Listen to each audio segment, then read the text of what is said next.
Hello friends, welcome to JK civil services. This is Varun Mahajan. तो चलिए हम स्टार्ट करते हैं हमारा वीकली करंट अफेयर्स। तो वीकली करंट अफेयर्स में हमारा पहला आर्टिकल रहेगा एससीसीआई के बारे में। तो यहाँ पे ये चीज बोली गई है कि solar energy corporation of India जो है उसको मिनी रत्ना कैटेगरी 1 का स्टेटस जो है वो दे दिया गया है। तो ये स्टेटस जो है वो किसके द्वारा दिया गया है? Ministry of new and renewable energy जो है उसके द्वारा इसको ये मिनी रत्ना कैटेगरी 1 का स्टेटस जो है वो दे दिया गया है।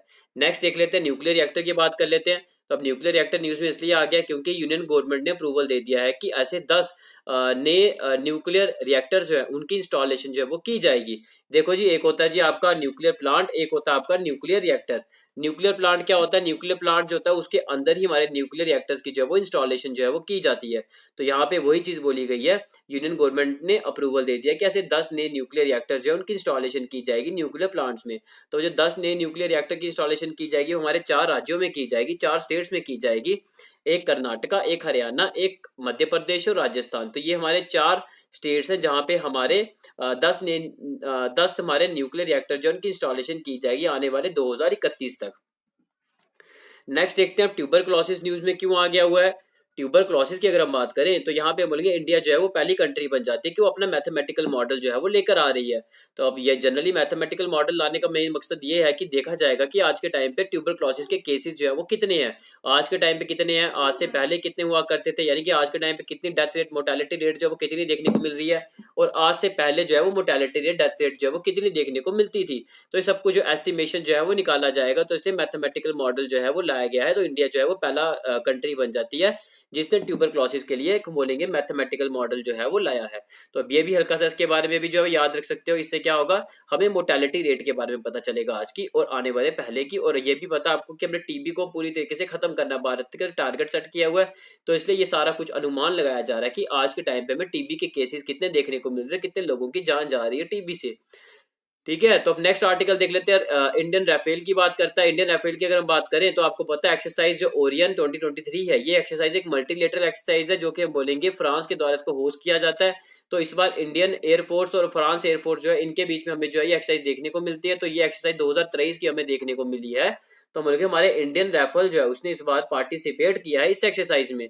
और हम ये बोलेंगे कि इसमें नाटो के जो अलाइज है, नॉर्थ अटलांटिक ट्रीटी ऑर्गेनाइजेशन, ठीक है, तो हम बोलेंगे कि नाटो के जो अलाइज है उन्होंने भी इस एक्सरसाइज में जो है वो पार्टिसिपेट जो है वो किया है। फिर हम बात करते हैं नेक्स्ट आर्टिकल आपका आ जाता है रैपिड एक्स के बारे में। अब रैपिड एक्स की क्या बात की गई, यहाँ पे ये बोला गया कि एक सेमी हाई स्पीड एक रेल सर्विस जो है वो लॉन्च की गई है, किसके द्वारा? एनसीआरटीसी, यानी कि ये NCRTC national capital region transport corporation, इसके द्वारा जो है ये सेमी हाई स्पीड एक रेल सर्विस जो है वो लॉन्च की गई है। तो हम ये बोलेंगे इसमें क्या होगा कि जो हमारे एनसीआर रीजन है उसके जो भी अर्बन सेंटर होंगे इसको कनेक्ट करती हुई ऐसे करके ये जाएगी। तो हम बोलेंगे कि ये जो हमारी जो है ये रन करेगी on the regional rapid transit system corridor, इसके बेसिस में ये रन करेगी। और एक जॉइंट वेंचर है किस गवर्नमेंट का? दिल्ली गवर्नमेंट, हरियाणा, राजस्थान, उत्तर प्रदेश, मैंने क्या बोला, अर्बन सेंटर जो भी एनसीआर रीजन के होंगे इसको जो ये कनेक्ट करती हुई जाएगी। अच्छा जी, फिर हम बात करते हैं और यही कि यहाँ पे जो एक्स लिखा हुआ है रैपिड एक्स, अब एक्स क्या बताता है जी? एक्स बताता है कि नेक्स्ट जनरेशन टेक्नोलॉजी के बारे में बताता है। और एक चीज याद रखना, एक्स का मतलब क्या होता है कि ये सिग्निफाई करता है, हमें बताता है कि उसकी कितनी स्पीड है। ये मतलब कि सेमी हाई स्पीड की एक रेल सर्विस है। और प्रोग्रेस भी हम बोल सकते हैं कि अच्छी खासी प्रोग्रेस इसकी हमें देखने को मिलती है। फिर हम नेक्स्ट आर्टिकल देख लेते हैं। नेक्स्ट आर्टिकल हमारा टाइगर सेंसस की बात करते हैं। टाइगर सेंसस की अगर बात करूं तो हम बोलेंगे कि टाइगर सेंसस इसलिए न्यूज में आ गया क्योंकि प्राइम मिनिस्टर नरेंद्र मोदी जी ने सेलिब्रेट किया, हमारे पूरे 50 साल हो गए हैं प्रोजेक्ट टाइगर के। तो इसलिए इसकी सेलिब्रेशन जो है वो की गई है। कहाँ पे की गई? कर्नाटका मैसूरू में की गई है।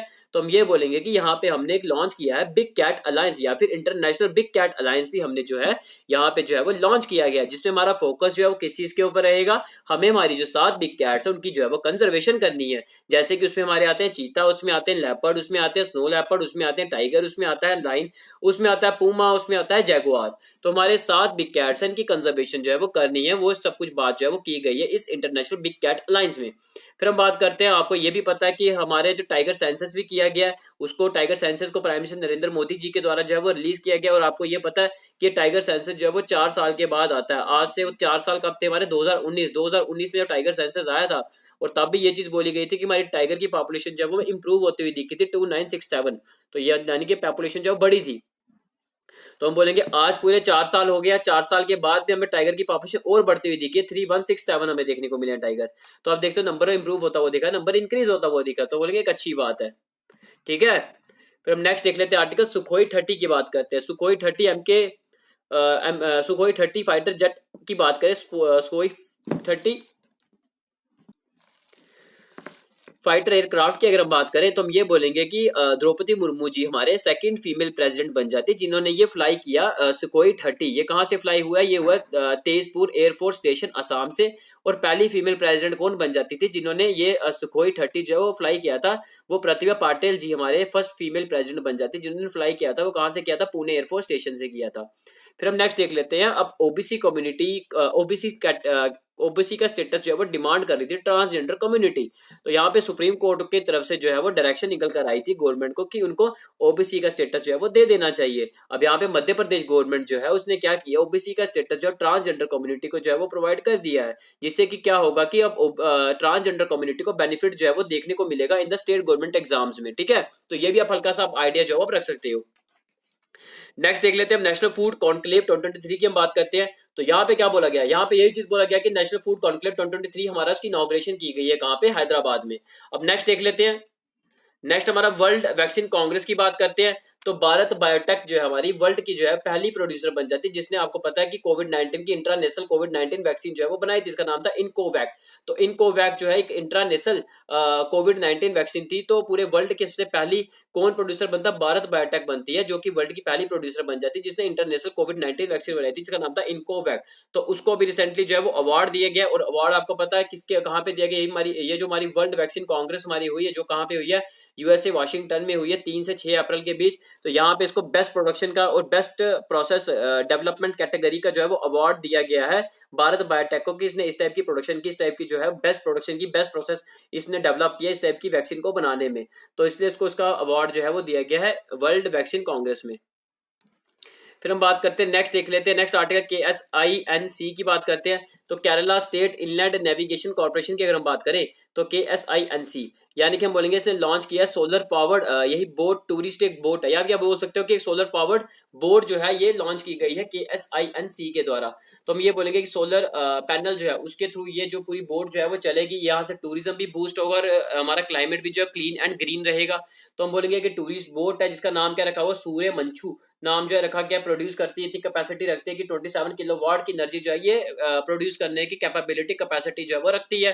फिर हम बात करते हैं टूरिज्म को प्रमोट करती है, क्लीन एनर्जी क्लाइमेट को ग्रीन क्लीन रखती है। फिर हम बात करते हैं कि बोट है, बोट के ऊपर सोलर पैनल इस टाइप के लगे, पानी के ऊपर बोट जो है वो तैर रही है।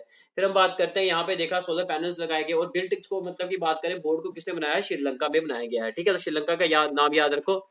फिर हम बात करते हैं कि नेक्स्ट देखते हैं street child cricket world cup की बात करें तो चेन्नई ने जो है वो होस्ट की है street child cricket world cup. तो आपको पता है कि जो हमारे नवाब है हमारे आरकोट के, उनका जो ऑफिशियल रेजिडेंस है तो अमीर महल, वहां पे हम बोलेंगे कि ये street child cricket world cup जो है टुक प्लेस हुआ है। तो हम बोलेंगे इसको होस्ट किसने किया है? यही देखा, चेन्नई ने इसको होस्ट किया है। तो 20 से 30 सितंबर जो देखने को मिलेगा, मतलब 20 से 30 सितंबर देखने को मिलेगा। और इससे पहले 2019 में हुआ था लंदन में, तो उसमें इंडिया इंग्लैंड का फाइनल हुआ था, इंग्लैंड हारा था, इंडिया जीता था।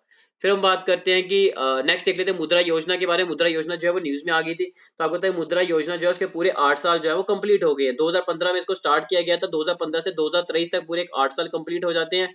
इसमें बेसिकली होता है कि कोलेटरल फ्री जो है वो लोन प्रोवाइड किया जाता है एमएसएमई सेक्टर को, मीडियम स्मॉल माइक्रो एंटरप्राइज जो है, तो इनको जो है हम बोलेंगे कोलेटरल फ्री जो है वो लोन प्रोवाइड किया जाता है। कोलेटरल किसको बोलते हैं? कोलेटरल वो बोलते हैं जब भी आप कभी बैंक से लोन लेने जाते हो, बैंक आपको फ्री में लोन नहीं देता। आपको बैंक क्या करता है? आपको होता है कुछ आप गिरवी रखो, आप सोना रखते हो, ठीक है, जेवर वगैरह इस टाइप की चीजें जो है वो रखते हो। फिर उसके बाद बैंक आपको जो है वो लोन जो है वो आपको देता है, ताकि आप बैंक का लोन मतलब कि रीपे नहीं कर पाओ तो वो आपके जो चीजें आपने दी है उस पर जो है जब्त कर लेगा। ठीक है, घर के पेपर्स होते हैं, ठीक है, हाउस लोन आप लेते हो, घर के पेपर्स होते हैं। तो ऐसे करके आप देख सकते हो, गाड़ी आप लेते हो, ठीक है, उस समय भी जो है आप देखते हो कि आप सब सारी चीजें जो आपको ये पिक्चर में देखने को मिलती है।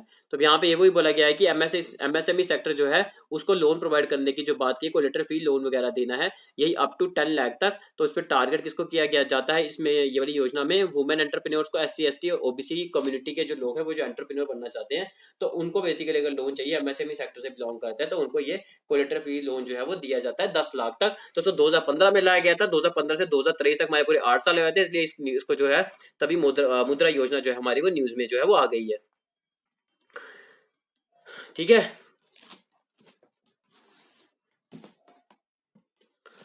नेक्स्ट आर्टिकल देख लेते हैं, जस्टिस अपरेश कुमार जी के बारे में। तो ministry of law and justice जो है उन्होंने क्या किया जी, यही अपरेश कुमार मिश्रा जी जो है, ठीक है, जस्टिस जो है, हम बोलेंगे कि इनको चीफ जस्टिस बना दिया गया त्रिपुरा हाई कोर्ट के। इससे पहले वो एक्टिंग चीफ जस्टिस हुआ करते थे झारखंड हाई कोर्ट के। ठीक है, नेक्स्ट देख लो, PT उषा के बारे में बात करते हैं। सेंट्रल यूनिवर्सिटी हमारी केरला की, उन्होंने अवार्ड किया, डॉक्टरेट डिग्री जो है वो दी गई है PT उषा जी को।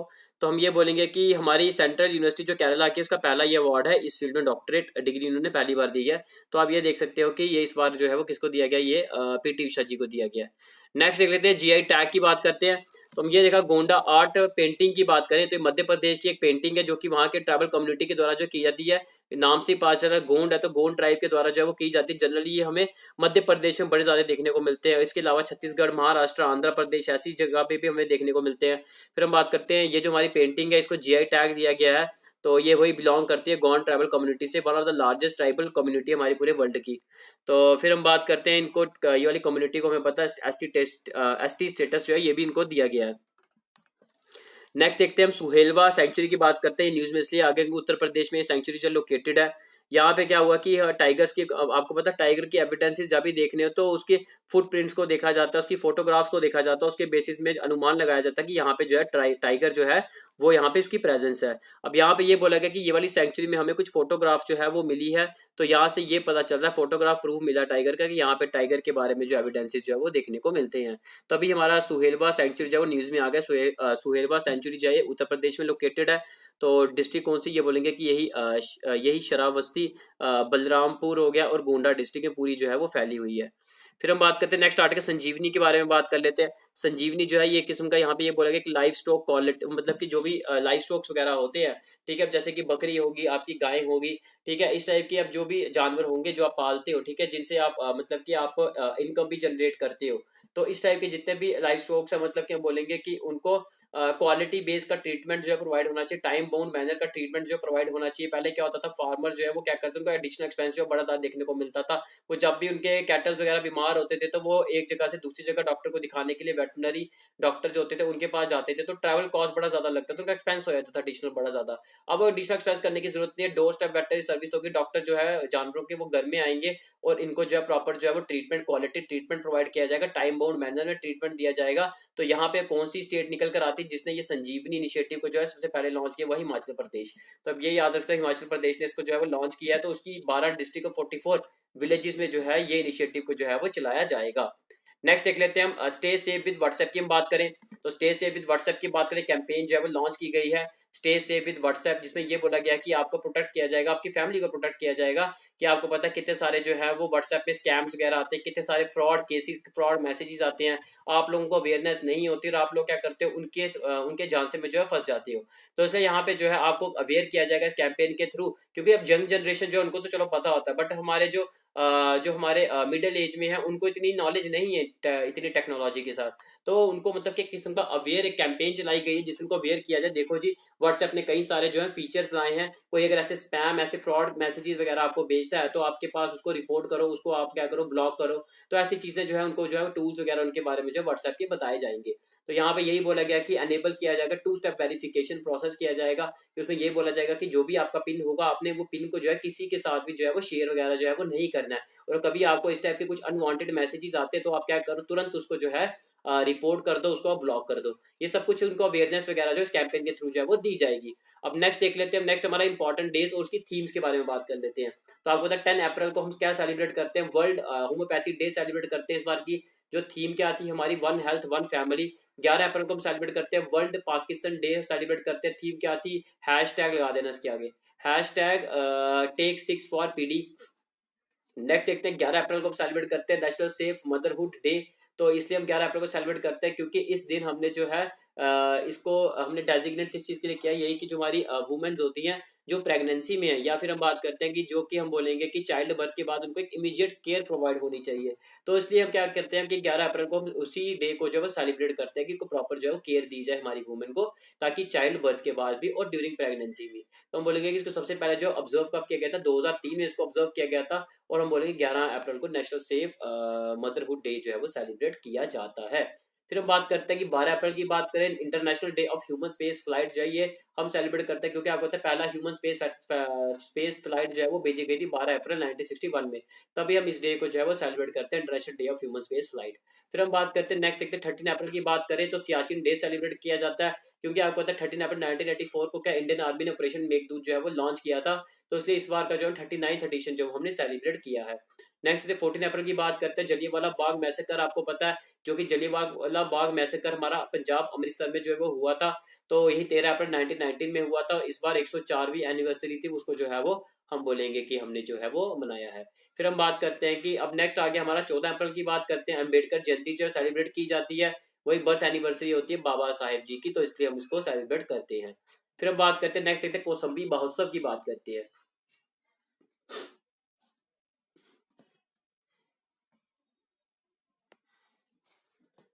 कौसम्बी महोत्सव की अगर हम बात करें तो हम ये बोलेंगे कि यूनियन मिनिस्टर जो है अमित शाह जी ने इन्होंने इनॉग्रेशन की है कौसम्बी महोत्सव की। तो कौसम्बी महोत्सव जो है किस्म का स्पोर्ट्स फेस्टिवल है, जिसमें क्या होता है कि जो हमारे यंग प्लेयर्स होते हैं वो अपने टैलेंट को जो है वो शो केस करते हैं।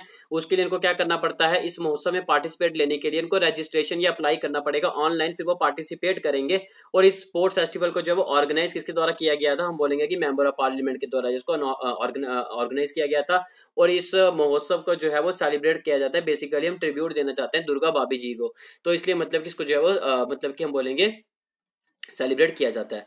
नेक्स्ट देखते हैं जटायु कंजर्वेशन ब्रीडिंग सेंटर की बात करते हैं। आपको पता है कि जटायु या फिर आप बोलो कि वल्चर जो है, ठीक है, आईयूसीएन की डेटा बुक में इसको क्रिटिकली एंडेंजर्ड में रखा हुआ है, और ये बोला गया है कि हमें वाइल्ड लाइफ प्रोटेक्शन एक्ट में ये भी मेंशन किया है कि इनको प्रोटेक्शन जो है वो हाई लेवल पे जो है प्रोवाइड होनी चाहिए। तो यहाँ पे यही देखा गया है कि हमारा वर्ल्ड का जो है पहला कंजर्वेशन ब्रीडिंग सेंटर जो है वो ओपन किया गया, सेटअप किया गया, कहाँ पे, उत्तर प्रदेश में, या फिर उत्तर प्रदेश में पर्टिकुलर कहाँ पे, यही महाराजगंज डिस्ट्रिक्ट जो है वहां के हम बोले गोरखपुर फॉरेस्ट डिवीजन जो है यहाँ पे जो इसको सेटअप किया गया है, तो हम बोलेंगे वल्चर कंजर्वेशन ब्रीडिंग सेंटर या फिर जटायु कंजर्वेशन ब्रीडिंग सेंटर जो है वो सेटअप किया गया है। तो यहाँ पे हम बोलेंगे कि हमारे वल्चर्स वगैरह जो उनको रिलीज किया जाएगा, कैप्टिविटी में रखा जाएगा, ताकि पॉपुलेशन वगैरह जो है इनकी इंक्रीज हो सके। जो हमारे आईयूसीएन की रेड डेटा बुक में क्रिटिकल एंडेंजर में रखा है उनका ये स्टेटस जो है वो हट जाए और वो अच्छी खासी मात्रा में हमें देखने को मिले। फिर हम बात करते हैं नेक्स्ट देखते हैं आम आदमी पार्टी की बात करते हैं। तो आम आदमी पार्टी जो है उसको इलेक्शन कमीशन ऑफ इंडिया ने रिकॉग्नाइज कर दिया, नेशनल पार्टी का स्टेटस दे दिया। तो फिर आज के टाइम पे हमारी कितनी नेशनल पार्टीज हो जाती है, बीजेपी हो गया, हमारी कांग्रेस हो गया, बीएसपी हो गया, सीपीआईएम हो गया, फिर उसके नेशनल पीपल पार्टी हो गया, आम आदमी पार्टी हो गया। तो ये आप देख सकते हो। नेक्स्ट आ गया टचलेस बायोमेट्रिक कैप्चर सिस्टम की बात करते हैं। तो यहाँ पे यूआईडीएआई और बॉम्बे आईआईटी जो है इन्होंने डेवलप किया टचलेस बायोमेट्रिक कैप्चर सिस्टम जो है वो डेवलप किया गया। मतलब कि अब ये होगा कि आपको स्क्रीन जो है उसको टच करने की जरूरत नहीं। पहले क्या होता था, आप स्क्रीन को टच करते थे फिर बायोमेट्रिक जो भी कैप्चर जो है वो किया जाता था, लेकिन अब आपको स्क्रीन को टच करने की जरूरत नहीं है, बिना टच किए ही आप क्या करोगे, घर बैठे बैठे जो है फिंगर ऑथेंटिकेशन जो है वो प्रोवाइड की जाएगी।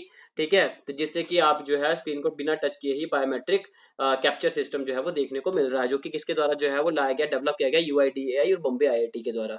नेक्स्ट देखते हैं आईसीआईसीआई बैंक की बात करते हैं। तो आईसीआईसीआई बैंक जो है हमारा वो पहला बैंक बन जाता है जो कि क्या करेगा, एक यूपीआई फैसिलिटी जो हो, जब भी हम यूपीआई पेमेंट करते हैं उसमें हम बोलेंगे कि ईएमआई फैसिलिटी जो है प्रोवाइड की जाएगी। अब सपोज करो मार्केट में आपको अलमीरा पसंद आ गई, आपने खरीदी, आपको सपोज करो बेड पसंद आ गया, आपने खरीदा, आपने कुछ भी खरीदा। अब आप कुछ खरीदते हो तो उसकी पेमेंट करते हो, यूपीआई पेमेंट जब उसकी करते हो, तो आप अगर इंस्टॉलमेंट में करना चाहो, ईएमआई में करना चाहो, तो ईएमआई में भी कर सकते हो। उसके लिए आईसीआईसीआई बैंक जो है उसने ये जो है इनिशिएटिव, ये जो मतलब कि एक बेनिफिट जो है प्रोवाइड किया कस्टमर्स को, ताकि आप यूपीआई पेमेंट करना चाहो तो कर सकते हो, ईएमआई किस्तों में कर सकते हो। वो भी कब, जब आप कोई चीज खरीद रहे हो वो कितनी होनी चाहिए, 10,000 से ऊपर रेट में होनी चाहिए, तब ईएमआई किस्तों में आप दे सकते हो। इंस्टॉलमेंट कितनी रहेगी, 3 महीने की, 6 महीने की, 9 महीने की, इनमें से कोई भी होगी। ठीक है, वो कंडीशन डिपेंड करती है। नेक्स्ट देख लेते हैं एनएसई की बात करते हैं, नेशनल स्टॉक एक्सचेंज की बात करते हैं। तो इन्होंने दो ट्रस्ट जो है, दो इंडेक्स जो है वो इन्होंने लॉन्च किए हैं। तो पहली बार जो है दो इंडेक्स जो है वो लॉन्च किए गए हैं हमारे नेशनल स्टॉक एक्सचेंज के द्वारा। एक तो आ गया REIT इंडेक्स, दूसरा आ गया INVIT इंडेक्स। REIT हो गया ये रियल एस्टेट इन्वेस्टमेंट ट्रस्ट, और दूसरा हो गया इंफ्रास्ट्रक्चर इन्वेस्टमेंट ट्रस्ट।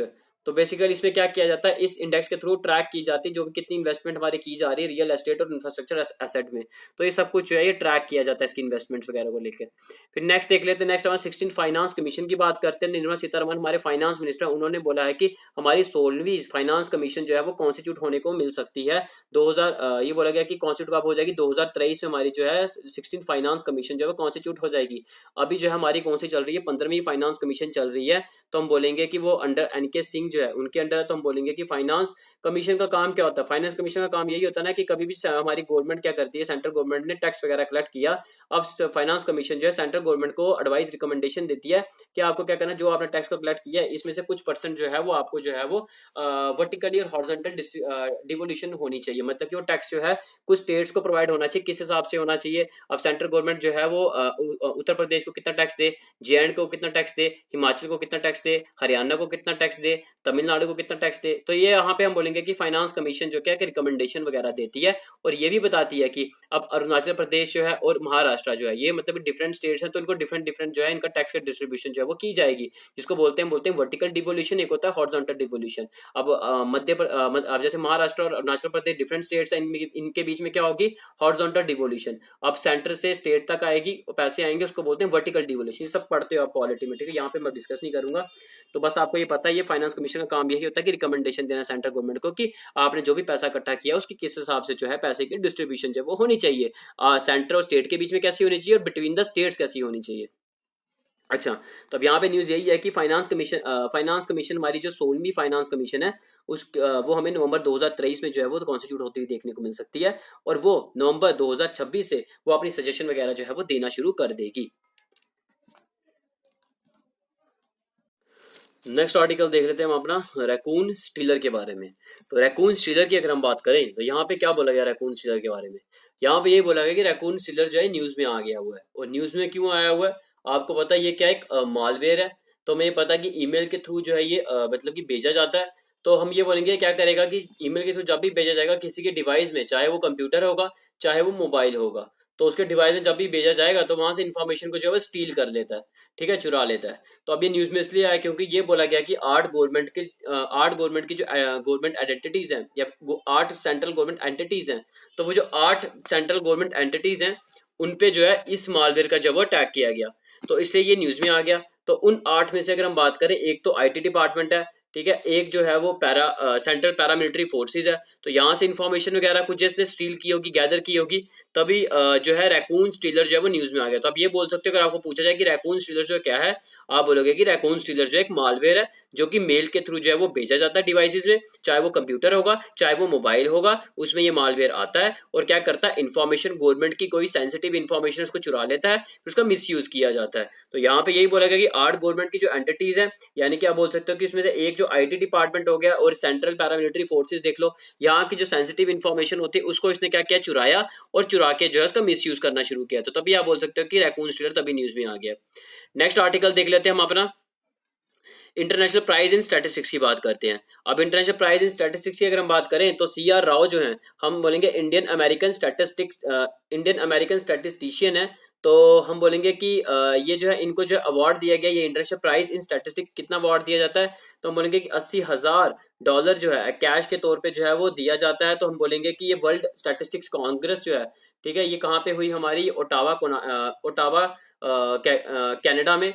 तो हम ये बोलेंगे कि और कहाँ पे हुई, हम बोलेंगे कि वर्ल्ड स्टैटिस्टिक कांग्रेस हुई है हमारी, ये बोलेंगे इंटरनेशनल स्टैटिस्टिकल इंस्टीट्यूट जो कहाँ पड़ता है, यही ओटावा कनाडा में। तो हम ये बोलेंगे कि इनको जो ये प्राइज देंगे in the field of the statistics, और ये प्राइज बिल्कुल जैसे एक नोबेल प्राइज होता है in the field of the statistics, वैसा ही एक प्राइज होता है। और ये किस कॉन्ट्रीब्यूशन इनको दिया गया, साइंस की फील्ड में दिया जाता है, टेक्नोलॉजी की फील्ड में दिया जाता है, ह्यूमन वेलफेयर की फील्ड में जो है वो दिया जाता है। यानी कि किसी बंदे ने अगर साइंस की फील्ड में कुछ अच्छा कंट्रीब्यूट किया है, टेक्नोलॉजी की फील्ड में कंट्रीब्यूट किया है, ह्यूमन की वेलफेयर में कंट्रीब्यूट किया है, तो उसको इस अवार्ड से सम्मानित किया जाता है। अब देखो जी, अब पीछे जो मैंने एक आर्टिकल आपका करवाया था ना न्यूक्लियर रिएक्टर्स के बारे में, तो वहां पे कुछ इन्फॉर्मेशन थी वो छूट गई थी, वो आगे जो इन्फॉर्मेशन थोड़ी बहुत ही अपडेट हुई थी।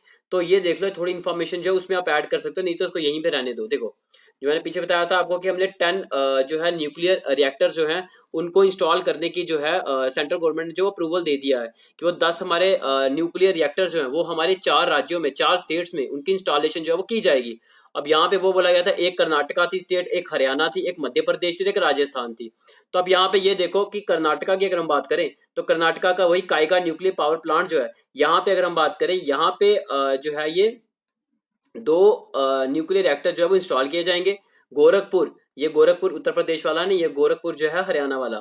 तो गोरखपुर न्यूक्लियर पावर प्लांट जो है हमारा, वहां पे 2 जो है न्यूक्लियर रिएक्टर को इंस्टॉल किया जाएगा। और चुटका न्यूक्लियर पावर प्लांट की बात करें तो यहाँ पे ये मध्य प्रदेश में है, तो हम बोलेंगे कि इस पावर प्लांट के अंदर 2 न्यूक्लियर रिएक्टर को इंस्टॉल किया जाएगा। और 4 न्यूक्लियर रिएक्टर जो है हमारे वो माही बंसवाड़ा जो है राजस्थान का न्यूक्लियर पावर प्लांट, वहां पे इंस्टॉल किया जाएगा। तो कितने हो गए, 4 2 6 6 2 8 8 2 10। तो 10 न्यूक्लियर रिएक्टर जिनको इंस्टॉल करने के लिए जो गवर्नमेंट ने जो है वो अप्रूवल दिया है। ठीक है, तो अब ये वही न्यूज थी, उसी को कंटिन्यू किया यहाँ पे हल्का सा मैंने। अच्छा, फिर हम बात करते हैं कि अब नेक्स्ट आर्टिकल देख लेते हैं प्रियांशु राजवत जी के बारे में। तो प्रियांशु राजवत जी जो है इंडियन, हम बोलेंगे इंडिया के रहने वाले, तो हम बोलेंगे कि मध्य प्रदेश के रहने वाले। इन्होंने बैडमिंटन का आपको पता टूर्नामेंट हुआ है, यही Orleans master badminton tournament France में हुआ है। इसमें इन्होंने जीता है मेन सिंगल टाइटल बैडमिंटन 2023 जीता। और डिफीट किसको किया है, ये नाम आप याद रख सकते हो, थोड़ा टिपिकल नाम है, मैग्नस जॉनसन। तो मैग्नस जॉनसन जो है इनको इन्होंने डिफीट किया है, डेनमार्क के हैं।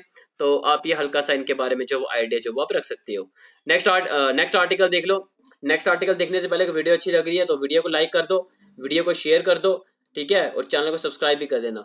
तो ये चीज़ें, 3 चीज़ें आप लोगों ने करनी है, आपकी एक ड्यूटी, आपकी एक रिस्पॉन्सिबिलिटी है। ठीक है, जब हम आपको पढ़ा इतना अच्छा रहे हैं तो फिर आपको जो है ये चीज़ करनी पड़ेगी। और मैं बहुत डिटेल में आपको पढ़ा रहा हूँ, तो इसके अलावा आपको कोई सोर्स फॉलो करने की ज़रूरत नहीं है।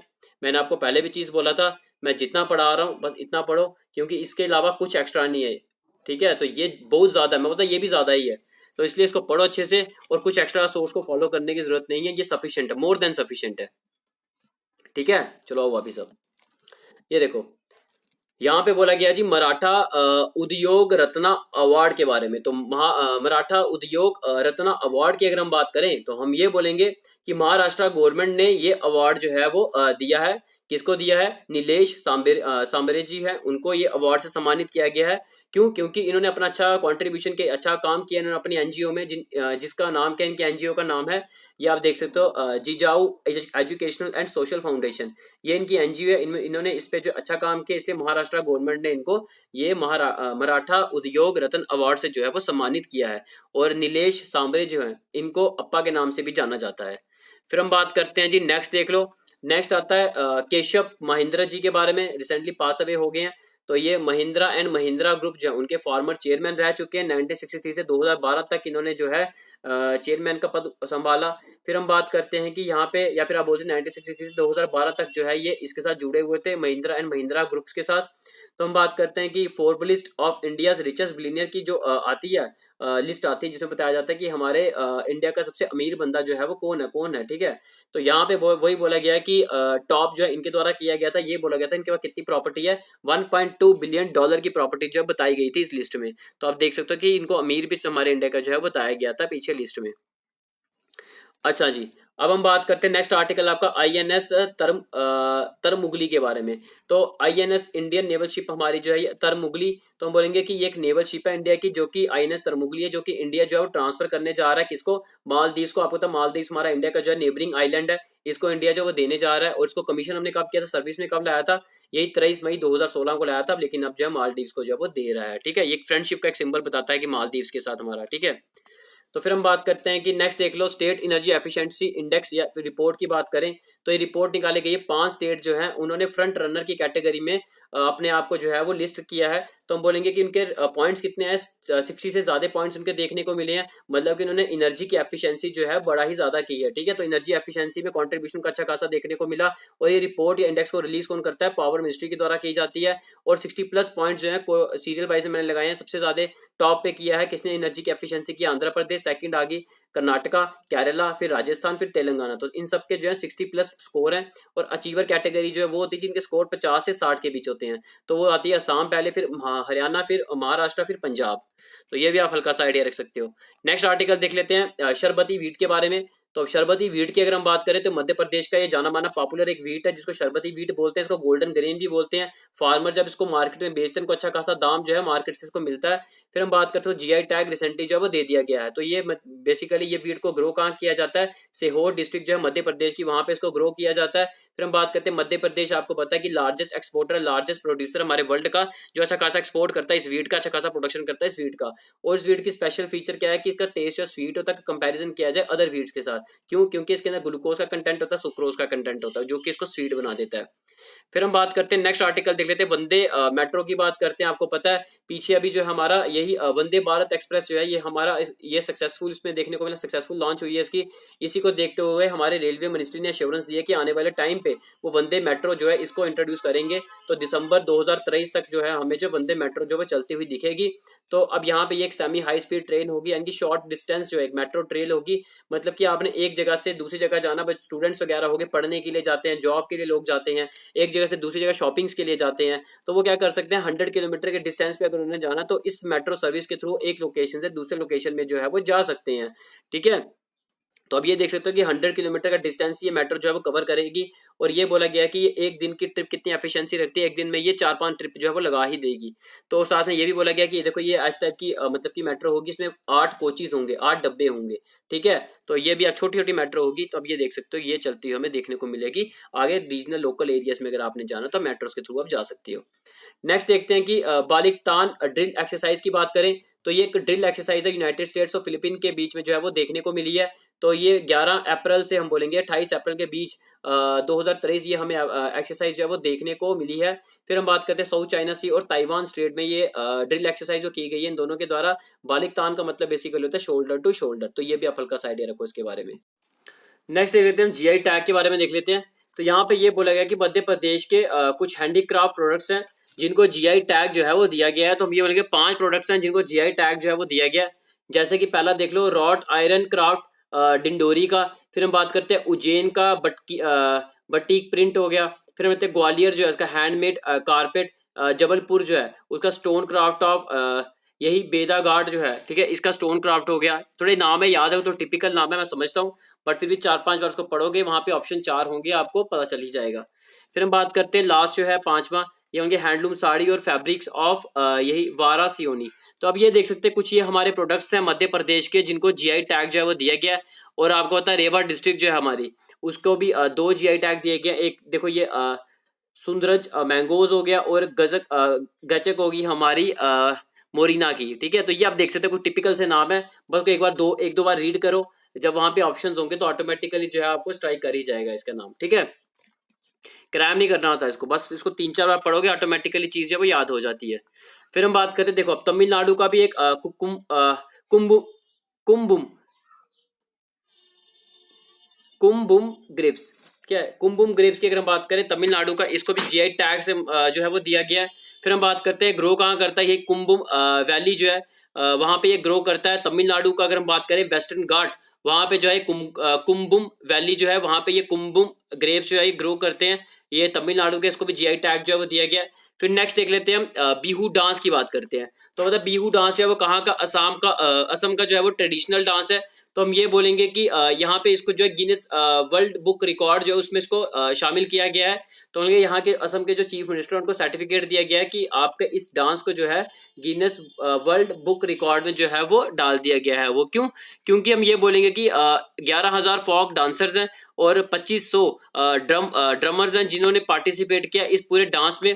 तो इसलिए हम बोलेंगे कि इसको जो है गिनीज वर्ल्ड बुक रिकॉर्ड में डाल दिया है। और इसको डांस की जो परफॉर्मेंस जो है वो कहाँ पे की गई थी, गुवाहाटी के हम बोलेंगे सरू सजाई स्टेडियम जो है यहाँ पे इसकी परफॉर्मेंस वगैरह जो की गई थी। तो आप ये याद रखो कि अब आपको पूछा जा सकता है कि गिनीज वर्ल्ड बुक रिकॉर्ड में कौन से डांस को जो डाला गया है वो बिहू डांस को डाला गया जो कि असम का जो है वो ट्रेडिशनल डांस है।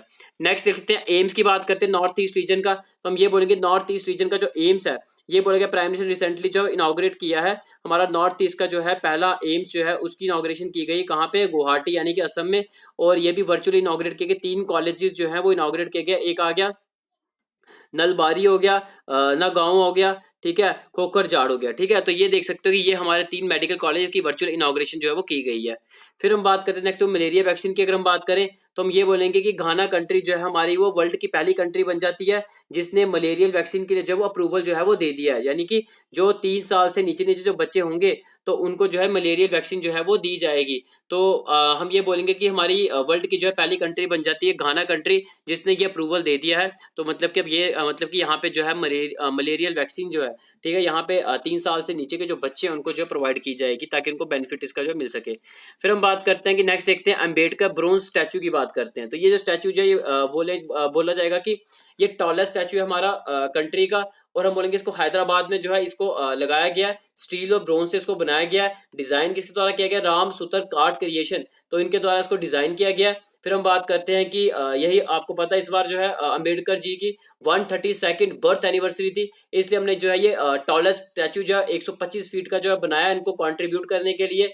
फिर हम बात करते हैं कि ये बेसिकली इसकी अनवीलिंग इसकी कहाँ पे की गया है? हुसैन सागर लेक, यहाँ पे इसकी अनवीलिंग की गई है। तो हल्का सा इसके बारे में भी आप आइडिया रख सकते हो। और ये हमारे कंट्री का जो टॉलेस्ट स्टैच्यू है।